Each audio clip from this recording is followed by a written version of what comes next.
thanks so much for joining us for another episode of Mid-American Gardener. I'm your host, Tinisha Spain, and joining me in the studio today are two of my pals to talk about all things green and growing. But before we get started, let's have them introduce themselves and tell you a little bit about where you can find them in the garden and what they love. So, Jen, we'll start with you. Hi, I'm Jen Nelson. You can find me in a number of places. Some of my writings online at groundedandgrowing.com, and I also teach vegetable gardening at University of Illinois. So I'm always tinkering around with vegetables. And at the ballpark. And at the ballpark, yes. Driving kids around places usually. Yes. Wearing many hats. All right, Kay? I'm Kay Carnes, and we have a couple acres outside of Monticello. And I do a lot of herbs and vegetables and flowers and just about everything. Just about everything. All right. And we'll talk a little bit later because I would love to hear how things are going in your yards, because we've had a wacky weather, but I don't know, it's been weird. And everyone's garden is doing different. So we'll get into that. So Jen, we'll start with you with your first show and tell. Okay, for my first show and tell, I brought not the best example of, I swear I cut these right before I came to the show. They just had to be dramatic. They had to be dramatic divas for the show, but with the exception of the cosmos, everything else looks a little sad. These are plants that I don't even plant in my garden. They just come up from seed from the previous year. And so I'm all for plants that will kind of plant themselves within reason. These behave themselves. So we've got Cosmos, this sort of purple daisy looking flower. These little tiny flowers is alyssum, and so this I let it come up every year. You can yank out what you don't want in the spring if you want. I let lots of it go, and it's like a carpet of, some of it's purple, but most of it's white. And then these are 4 o'clocks, so they're kind of diva. So not a good cut flower, but these are yesterday's flowers. They're all wilted up. And then these are the flowers that would be opening late in the afternoon today, so hence the name 4 o'clocks. And they produce like a marble sized black seed, and there was one in here. It must have fallen out somewhere on the way into the studio. But you can easily collect them and put them in a jar and throw them out for the next year. I let them drop lots of seeds, and then again, I pull out what I don't want. I have not had to like seed it deliberately in the places that I want it. I have thrown some of the seeds in like new spaces in the yard, but I like having them just fresh flowers blooming when kind of the end of the day you want to sit down and look at something beautiful. There you go. And there's lots of different colors. I like the pink ones, but there's whites and other shades of pink in there. You know, I love when you get little, are they considered volunteer? I guess they're considered volunteer if you're not. It's a nice surprise. Yeah, it is. And it's like, oh, I didn't have to, it's one less thing you have to do. One less thing. Right? Lazy gardening. I'm all for it. And it's like, okay, you can stay there. Behave yourself. You kind of got to get past if you have any inclination towards like wanting everything in nice straight rows at 90-degree angles and be okay with kind of that cottage garden look, which some members of my household have had a hard time with that. I will not name names, but I might be married to him. But he's gotten over it for the most part. Yeah, you just have to let it happen. Yeah. Because those are the happy accidents that we get that, oh, I didn't plant those, but it looks good there. Yeah. So Chris likes everything. Yes. Very much. He's very organized. For us lazy gardeners. Yeah. Take the seeds and toss them. I kind of like the happy accident. I like a little chaos gardening in there. Same. And the more natural thing. You need to have a little of both in a garden. And if you're too formal with it, too many 90 degree angles, like I tried to point out that, so if you had something like, I want every third thing to, this pattern or everything regimented. If you lose one of those, like life happens, disease happens, accidents happen, then you're like having to try to replace that. So maybe having a little softness and a little more relaxed attitude will help. A little chaos in the long run. Wonderful. There's got to be a happy medium there. I agree. Okay. All right, Kay, we are to you with this lovely. So I brought this. This is a hardy hibiscus, and it's a really interesting plant. The plant I have is well over 20 years old, and in the summer, well, in the late spring, you'll see these little green sprouts coming up. And then you end up with this gigantic plant. Mine's about 7 feet long and probably 5 feet tall. But it has these beautiful pink, huge flowers My on them. goodness, that's gorgeous. They only last a day, but you can see there's buds up here, and there's this one will be opening soon. So you have a constant. You know, it's shocking to hear that it just barely starts to peak late May, early June, and by July, you said it's 7 feet tall. With it's 7 feet wide. 7 it's feet about wide 5 with these feet. gigantic blooms on it. I mean, that thing is growing gangbusters. Once it starts, that's impressive. It likes the heat. Yeah, that's very impressive. Yeah, and then they die off in the fall, and there's no foliage at all. And all you see are these are the stems from the previous year. Wow. So that's all you see.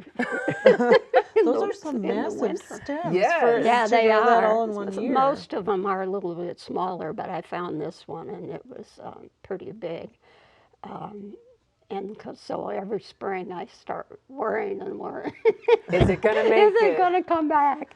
And then all of a sudden, like you said, you see these little green things, and then you get this massive plant. Holy smokes. And they're very, like I said, they're very hardy. Do you do anything to amend that spot? Do you No, compost I it? haven't done anything. Oh, we love that. Yeah. Just let it go. Just let it go. And they do come in some other colors. There's a like a maroon and some whites, but I think this pink is really showy. Wow, very nice. Now, to be 20 years old, is that typical? Do these have a long? Yeah, I think they Lifespan? do if they're happy where you put them. I guess it liked me, but Wow. spot. But I don't even remember how long I've had it, but I know it's been at least 20. At least 20 years. Where does it like to be? Was it like full sun? Yeah, pretty much. It's on the east side of our house. Okay. So it probably Gets gets that some morning. shade during the afternoon, but it gets, it likes full sun. Gotcha. And those blooms are just, is that that dinner plate variety? Is that what it? Yeah. Oh my gosh, so pretty. Now, if you put that stem in water, will the rest of the buds on there bloom? I don't know. I've never tried it. Well, looks like we're gonna try it. I'll go home and stick this in water and then I'll Take a text you. picture and let us know, because we just have to know. Yeah, Very nice. That's gorgeous. it is. They are. I just love it. Yes, and it's such a nice, like, it's a quintessential summer flower. Like, you think of summer and just tropical, you think of that. Very nice. Okay. All right, Jen, we're back to you with our friend. Our friend, the purple tomato. But I was noticing some issues with it, and a friend sent me a picture of her tomatoes that I gave her a plant of the purple tomato, and she's like, is it supposed to look like this? My daughter Margaret said, it looks like stars, It Mommy. does. It does kind of look like a galaxy. It's not a galaxy. It is feeding from stink bugs. And so it's not the end of the world, though. So a stink bug has got kind of a needle-like mouth. So imagine like a syringe, like dipping into the tomato. And so he's like, so these little blanched out areas are where they've been feeding. It can be like, there can be kind of a change in texture if it's really a lot of feeding. I don't really notice it if it's just a little bit. But like they should be more or less solid like this, but I had to. Can you still eat them? Oh yeah, I would still eat them. Like I said, if it was really bad, I might cut that part off. But I mean, we showed this last year. This is the purple tomato. Oh, it's so cool. I brought some of these to my mom last week, and she was like, "Where did you get those? Those are so good. Can you bring me some more?" So they are really tasty. And you said your plant is like massive, Yes. tearing cages down. Tearing right? cages down.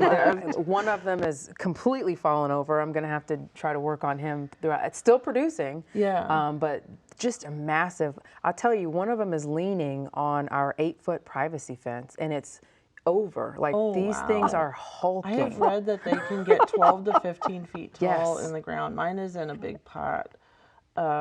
these are seeds I saved from last year, so yours probably is too. Yes. And I understand the company's going to introduce a full-size like slicer tomato next year. So Oh, boy. I'll be anticipating I might have to like that. buy the lot next door. Right, right. You can be setting up your stall at I don't farmer's know market. what it is, but I swear to you, these are the biggest tomato plants I have ever seen in person. They're impressive. They are. And they've done so well in Huge. containers for me. Yeah.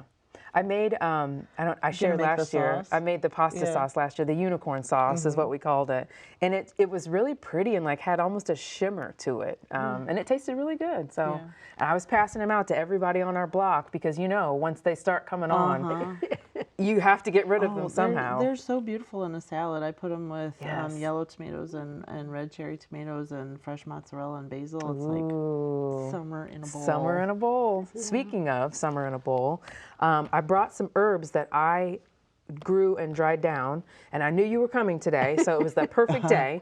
I've got some black opal basil and some parsley, and I have like a small tabletop dehydrator with the racks on I it. have one of those too. And I just put it in there for a few hours until they were crunchy, but I thought, okay, well now what?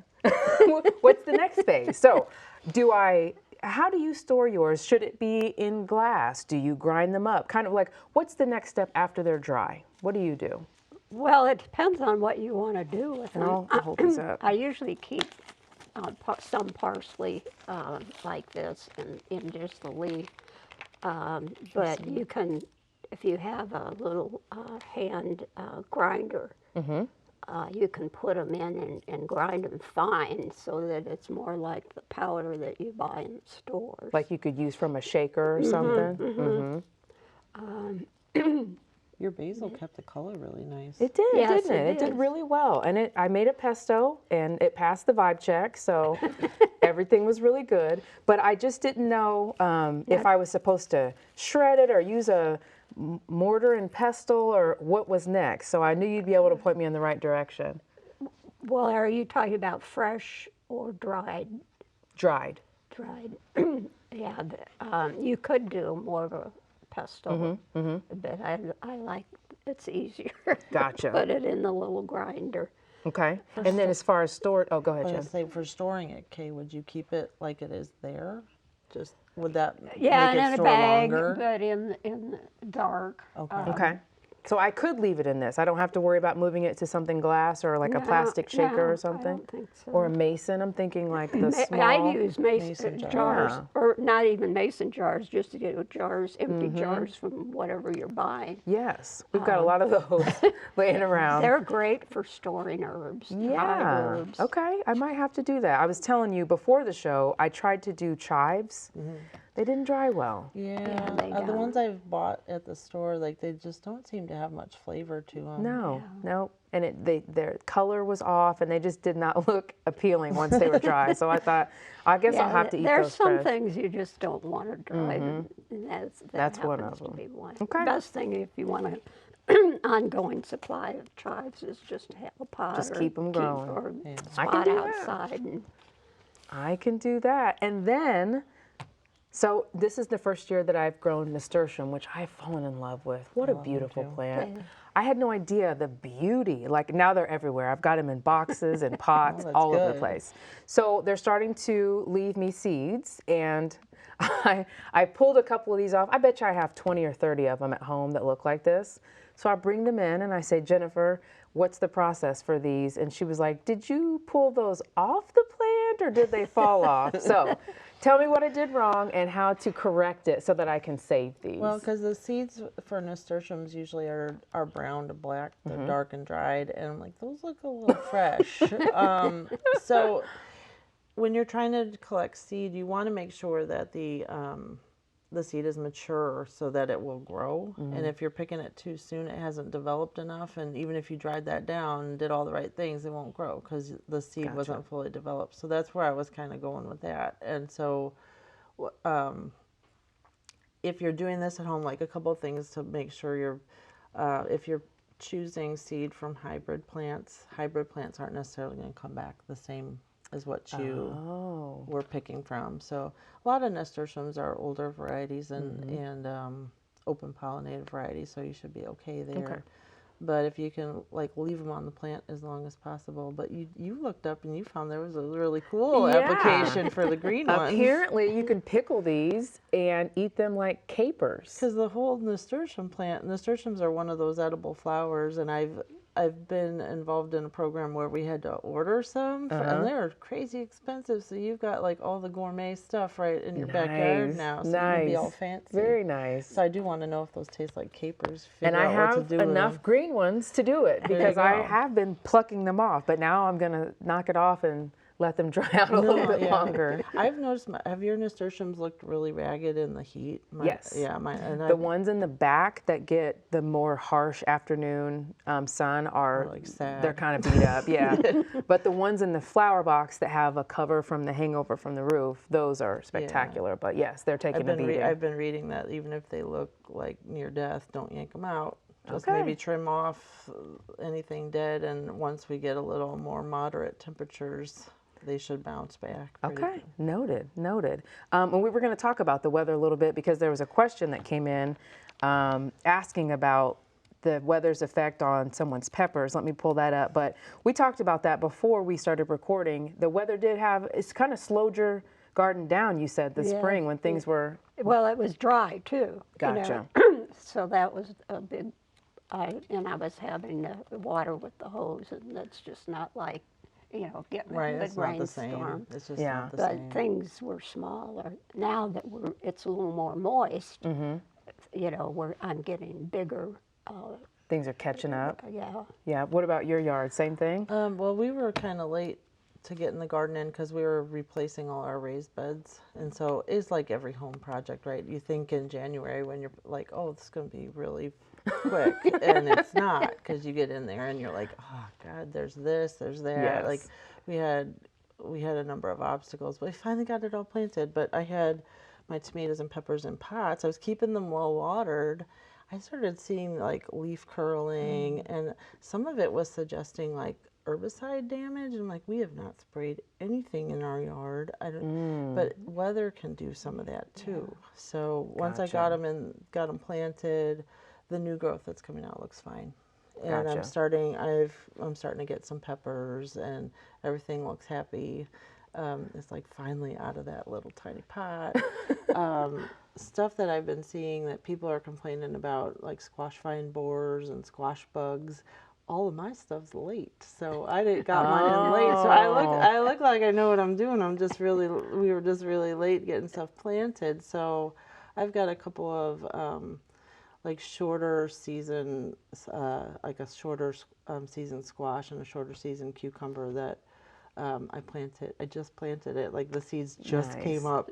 So, but it's a 40-day cucumber. So I should get cucumbers pretty quick, and a 55-day squash. So we got that. We got time. Yeah. You do. Yeah. And like you said, it looks like you just planned it and did it, like that on purpose. That is a legit IPM strategy to kind of plan around when the insects normally show up, and I did it once before by accident of lateness too, and it can save you from dealing with that. Sure. Or like if you're doing something like a lettuce, once that finishes, if you don't have a lot of room, could you pull the lettuce out and then put in something like that absolutely. to sort of Succession planting. yeah. So it could It's successive. Yeah. Yeah. Well, and when I was really looking at it, I'm like, hey, I am actually doing a fall garden. Like when you go by the technically, fall gardening can start as early as late June, depending what you're planting. You're not starting a fall garden in October. No. Yeah, I mean, I usually think of it as like late August, but I'm like, yeah, late July. I've got green beans. We get it up and growing, and it starts to cool off. You can't really fight the weather of once the soil is cooling off, so you have to have things growing once it starts switching to fall. It was supposed to happen. I meant to do that. I meant to do it It was that supposed way. to happen. Well, also it's just part of gardening. You got to kind of go with the flow and Truly. what Roll with each it. year is different, and you just have to kind of work with it. I'm learning that. Have we had a One typical year at a year? Like, time. what's a typical year What anymore? is I've a I don't typical know. I year? don't think we've had one. I have But no you're right, idea. Kay. We just have to roll with it. It's like it's going to rain for 7 days straight. Okay, here we Okay. go. No rain for 2 weeks. Okay. Okay. Jerlinda Johnson, she writes in, last year was a banner year for peppers, but this year is definitely not. Our pepper plants are small and the leaves are curling on a lot of the plants, but here at our home garden, they're looking better. The center is withering, she says. In spite of that, they are still setting peppers. We've talked to several people who are experiencing the same sort of issues. We've also seen plants for sale from nurseries with curled leaves. What do you think is behind this? So we kind of talked about it, but it could be any number of Yeah, things. is like they're just curling. They're not like turning yellow and falling off No, or anything no, like they're that. not. Nope, she says they're just just curling. The peppers they're still setting fruit though. So Yeah. I wouldn't really complain then. yeah, that's true. That's true. That's But true. there are things in peppers. I had a problem where it was the place I was buying the peppers from. I was always they were losing leaves all the time, and it was some sort of a fungal thing when I looked at what was, because there were little lesions on the leaves, and I can't remember the name of it, but what I was researching suggested that it could be harbored on the seed, and that, so that might, and then I was like, well, I was always getting my peppers from one particular supplier, and they were always doing that. I'm like, well, next year I'm going to get them from somewhere else, and I didn't have the problem. So that told me that it was something like probably in their seed that they were. Gotcha. It wasn't my fault. Score one know what for I'm doing. So I it's nice you swear. got something to blame us. Right? Score one for the home gardener. Yeah. Here's a question. This is a good one from Evelyn. She wants to know how important it is to deadhead plants, and specifically she asks about bee balm. So, you know, we like low maintenance, but we also know that there's a little bit of work involved. So are there flowers that you guys absolutely deadhead at home to kind of keep them going, or do you just kind of let nature do it? Depends how hard it is to deadhead it, I guess. Fair enough. I did had some flowers. Okay. I don't have a ton of flowers, I'm Gotcha. most of vegetable, but yes, I deadhead them. It just makes the plant look better. It And does. I think it helps, keep away disease. Are there any that you deadhead at your house? I deadhead things like daisies and black-eyed Susans because they tend to look pretty ratty when they're done, and I don't get fancy about daisies. I just like chop it off and chop it in half. I was showing my mom how to do this because she's gotten into perennials recently, which is like, wow, really? I had no idea my mom would decide perennials were a cool thing. She's always been an annual gardener, but this year she's decided to put perennials in. So you have to kind of know what the old flower looks like, because she was petrified to do it because she's like, I don't know if I'm cutting the right thing. I'm like, you've got to watch it from what the flower bud looks like to when the flower is kind of spent, and she hadn't been really paying attention, so she wasn't sure what she was cutting. Gotcha. I always deadhead iris. Yeah, I always did. You Iris really too. want to Yes. deadhead. Because that not only does that look funky, but like you said, with disease it's and healthier for them. Yeah. yes, And then in the fall, I'll cut the leaves back. all the way back to the ground. You Well, cut no, yours? not to the ground, a few inches. Gotcha. And I cut them at an angle. Gotcha. Okay. Okay. Last question. As people are wanting to bring cut flowers in to make arrangements, where do you cut the flowers? Do you go all the way down to the base? What is the? No. Do we know the best way to cut flowers, or is there a preferred way? Do you want to leave some stem? Because I cut zinnias and bring them in all the time, and I am unsure sometimes Kind of where. cut like where there's like a natural branch point Yeah, or something. yeah. Because Okay. like zinnias, I would want them to keep making more flowers. Yeah, So. you don't want to cut them all the way down. I'm having a great year for zinnias. The Mine are zinnias look looking awesome. incredible. So I've been cutting them and putting fresh ones out every few days and enjoying those too. So, okay. Well, anything good for the order? Anything else we didn't discuss?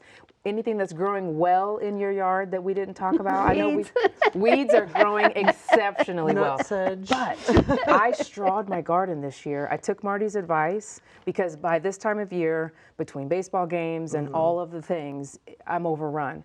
and I am actually proud of how it looks. Good. Yes, it actually helped a ton. So if you're busy or lazy like me and have kids and have places to be, I just bought 2 bales and I laid it kind of thick, Nice. and it really, really helped. So. I use grass clippings. We mow 2 acres. And bag it, and yeah. My husband sometimes lets go a little longer, but they let them dry, and that makes great mulch. Yes, anything you can do to get on top of the weeds. I know with raised beds, you don't have to fight with it quite as much. No, but I'm No, fighting weeds but in the they're rest of still- the yeah. beds, and Yeah. we let it go too long. It so takes, like, I am a remulching. second. I know how many bags of mulch. I do my mulch in bags. I've had it delivered as bulk, which is just kind of, then I have a giant pile staring at me half the summer. But I figured out, like, cost-wise, the bag mulch is actually a little cheaper than bulk. Oh, And I know how many bags fit in my car. So every There you time I'm go. like in Champaign-Urbana, like get some mulch. just grab a Yeah. couple bags And on it's here. kind of like I can do it when it's like peak. Yes. You know, it's like I've made great progress just doing it 9 bags at a time. Yep, whatever works. Okay. Thank you so much, ladies. We are out of time. I appreciate your time and talents, and thank you so much for watching. If you've got any questions for us, you can send them in to us at yourgarden@gmail.com, or you can look us up on socials. Just look for MidAmerican Gardener, and we will see you next week. Good night.